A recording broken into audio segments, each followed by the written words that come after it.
So it turns out that Canada is now officially insane. Yep, teachers wearing giant prosthetic breasts with huge nipples sticking out. Perfectly fine. Nothing to see here. And this isn't coming from some place of phobia, irrational fear or hatred. And I honestly don't care how people identify. I just think that maybe it is reasonable that teachers are expected to not wear giant prosthetic breasts when they're teaching their classes.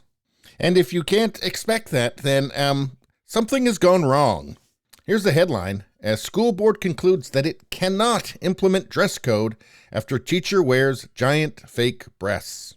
Even if a dress code is implemented for non-discriminatory reasons and in good faith, it would likely be found to be discriminatory. So just to sum up, in the unlikely event that you haven't heard about this is a biologically male teacher who surprised everybody by showing up to class this year wearing tight bicycling shorts and giant, I don't know what, novelty prosthetic breasts with giant nipples, with a tight sweater and a wig, and then just, yeah, I guess that's fine.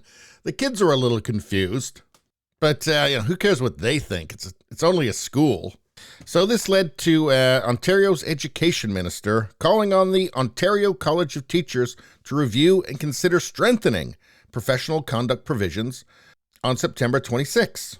The college accepted. Quote, the college has been reviewing its professional standards in response to the minister's request. We will provide our response to the minister when it's ready. The results of that report have not yet been made public. However, the Halton School District Board, meanwhile, initiated its own report into a dress code for teachers.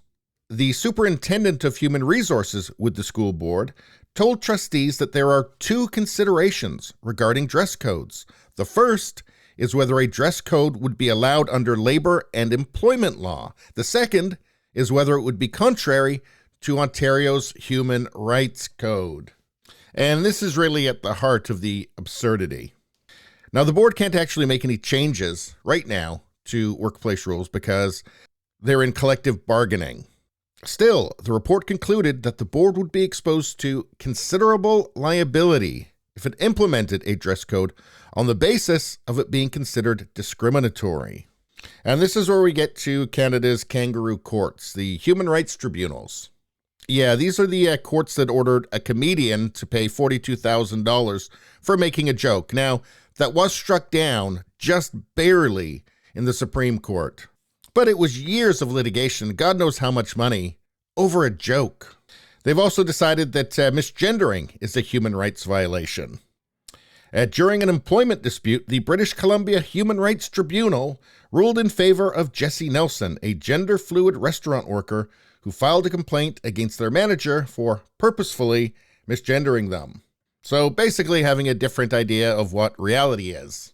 And that's what the human rights tribunals in Canada are for. They're for enforcing ideological doctrine. That's it. They're just left-wing kangaroo courts. So this is why the board can't do anything, because they're worried about being sued. Considerable liability, they say. So it seems like the ideological capture of the Canadian legal system is, well, it's not completely captured yet, but, it's getting there. They're working on it. So even though nobody really likes the far-left ideology that makes these things possible, people still vote for it because the media tells them that anything one step to the right of it is Germany in the 1930s. I mean, at some point, people have to stop believing it, but I don't know when that's going to be. So, say hello to your new shop teacher. I mean, technically, it's the same shop teacher as last year, just, I guess, more current year. And I just had a great idea. Trudeau apparently is going to appear on Drag Race Canada. Why not have the teacher on Drag Race with Justin Trudeau? Trudeau can say brave and stunning, whatever. I mean, surely, by his own words and deeds, he should be celebrating this teacher. And come to think of it, he hasn't mentioned how brave and stunning he thinks this teacher is. Huh. Well, I guess he must be busy not thinking about monetary policy. But all of that said, I'm still not convinced this isn't a prank. Because it is so, ludicrous, right? This is a comedy sketch from not very long ago. But I did see this in this article from unheard.com, and I can't verify this. Someone on the anonymous message board who claims to be a student in this man's class says the giant prosthetic breasts are in fact a kind of absurdist protest. The student goes on to say that the teacher hates woke culture and would regularly drop red pills to his class, such as how silly gender-neutral bathrooms are. His aim is probably to get fired, then sue for discrimination. Well, if that was his plan, I guess he didn't realize just how absurd Canada has become. I mean, maybe he needs to try a bikini, right? Teach it a bikini. Although, apparently, that won't work either. There is no level of lunacy that is enough to get a teacher fired in Canada, apparently.